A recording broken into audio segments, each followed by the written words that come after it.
Mrs. Nagkaroon po siya ng tinatawag na seizure. Nangyayari ito kapag may abnormal signals na pinapadala ang kanyang brain, na kapag madalas mangyari, nauuwi ito sa epilepsy. Kailangan itong maagapan para hindi maapektuhan ang kanyang utak. Malubha po ba ang sakit ng anak ko? Di pa kami sigurado. Marami pa tayong test na kailangan gawin.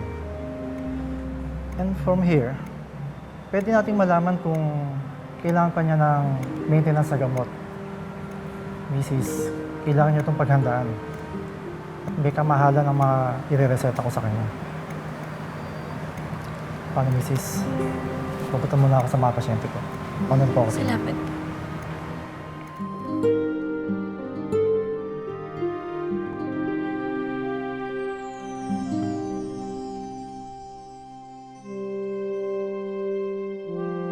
O kumain ka ng madami para lumakas ka.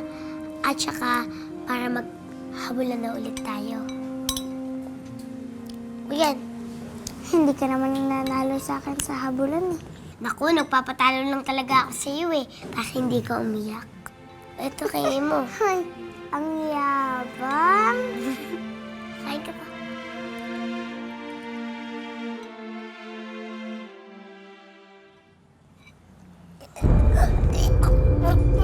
Ate Blanca?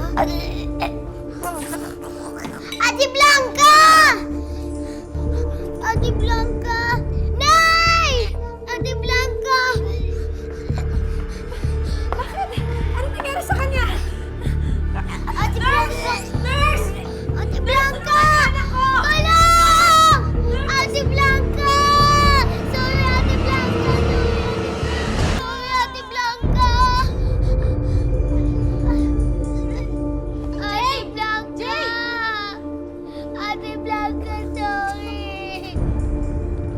Ate Blanca! Nagkaroon po siya ng tinatawag na seizure, na kapag madalas mangyari, nauuwi ito sa epilepsy.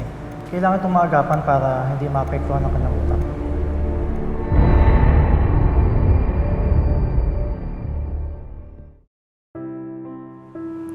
Kawawa naman ang anak ko kung hindi ko siya maipapagamot. Baka lalong lumala ang kalagayan niya. Ayoko sanang gawin to. Pero nagikipit na ako.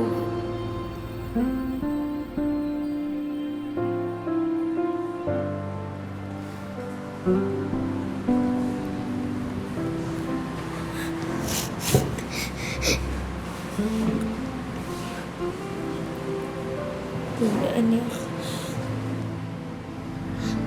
may sasabihin ako sa... Sana maintindihan mo. Tungkol po saan, Nay? Tungkol kay Blanca.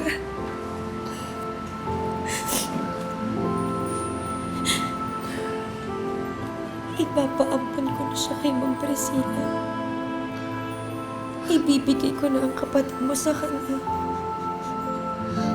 Bakit po? Malalayo po siya sa atin. Anak, malubha ang sakit ng kapatid mo. Wala tayong pera, hindi natin siya kayang ipagamot. Pero doon kay Ma'am Priscilla, magiging maganda ang buhay niya. Gagaling siya. Pero hindi na po natin siya makikita. Alam ko, anak. At napakasakit sa akin na gawin to, kaso kailangan eh. Ang kapalit nito, ang kaligtasan ng buhay ng kapatid mo. Di ba yun naman yung importante? Anong gusto mo? Kasama natin siya, kaso nakikita naman natin siyang nahihirapan.